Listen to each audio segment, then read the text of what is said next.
আজকে চলে যাচ্ছি আমরা বড় ভাইয়ের শ্বশুর বাড়িতে। এখানে আমরা দুই বোন এক ভাই যাচ্ছি। আমার আরেক বোন আরেক ভাই একটু অসুস্থর কারণে যেতে পারি নাই। তারপরেও বাচ্চাদের অনেক গরম, তারা আখের রস খেয়ে নিল।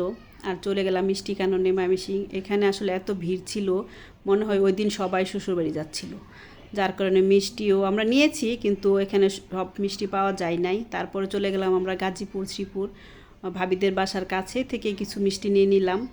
তারপর চলে আসলাম এই আমরা সবাই, আর সাথে আমার যে বোন গাজীপুর ছিল দুলাভাই, তারাও আমাদের একসাথে আমরা আর কি হয়ে গেলাম এখানে। তারপরে ভিতরে চলে যাচ্ছি, আমাদের মা ওই মা আমাদেরকে রিসিভ করে নিল। আর যেহেতু আমরা দুপুরের সময় একটু দেরি করে গেলাম, তারপরে সাথে সাথে খাওয়ার জন্য প্রস্তুত সবাই। খাবার দাবার দুপুরের সময় সবাই বসে পড়লো খেতে, যেহেতু এই একদম দুপুর খাওয়ার সময়।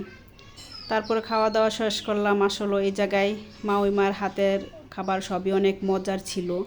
আমার ভাবি, আবার ভাবির যে ভাবি, সেও অনেক কষ্ট করলো এখানে। আসলে সবচেয়ে বড় কথা হচ্ছে এত গরম ছিল, এর ভিতরে যে তারা এত কষ্ট করলো আমাদের জন্য, আসলে এটা কৃতজ্ঞতার ভাষা নেই। আসলে দুপুর থেকে আমরা একদম 12টা পর্যন্ত ছিলাম বাসায়। আর তারপরে চলে গেলাম, দেখেন ভাবিদের বাসার পিছনে বিশাল বড় এক জাম গাছ ছিল। ওই জাম গাছ থেকে একদম গাছ থেকে পেরে আমরা তারপর ওইখানে দাঁড়ায় দাঁড়ায় জাম খাই, আমি, দুলাভাই, আমার বোনেরা, আমার ভাবি, ভাবির ভাই, মানে আমাদের বেয়াই। তারপরে এইভাবে দেখেন চাদরের মধ্যে জামগুলো, ওইখানে ঝাঁকি দিলেই চাদরের মধ্যে জামগুলো পড়লো, আর ওই জামগুলোই আমরা খেলাম, কারণ নিচে পড়লে জামগুলো একদম ময়লা হয়ে যাবে।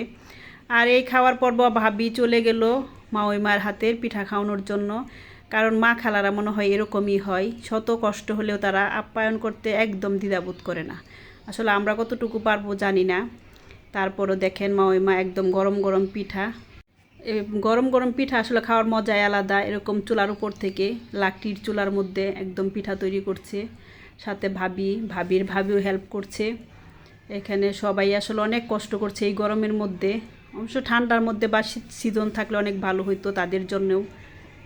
এই পিঠা খাওয়ার পর্ব শুরু হয়ে গেছে এই দিক দিয়ে। সাথে ছিল কিন্তু শুটকির ভর্তা। কে কীভাবে খেতে পছন্দ করেন জানি না, আমরা এই মেরা পিঠাটার সাথে মাংস, শুটকির ভর্তা খাই। সাথে পোয়া পিঠাও ছিল বা তেলের পিঠা। তারপর শুরু হয়ে গেলো আবার এইগুলা খাওয়ার পর্বর পরে শুরু হয়ে গেলো আবার নাস্তা পর্ব, আরেক নাস্তার মিষ্টি আইটেম। এগুলা খাওয়া শেষ করে ভাবি চা নিয়ে আসলো। সবাই আসলে আমাদের জন্য দোয়া করবেন, এভাবে যেন সবাই আমরা একসাথে মিলেমিশে থাকতে পারি। সবাই আপনারাও ভালো থাকবেন, সুস্থ থাকবেন। তারপর রাত 12টায় চলে আসলাম আমরা আমার বোনের বাসায়। সবাই ভালো থাকবেন, আল্লাহ হাফেজ।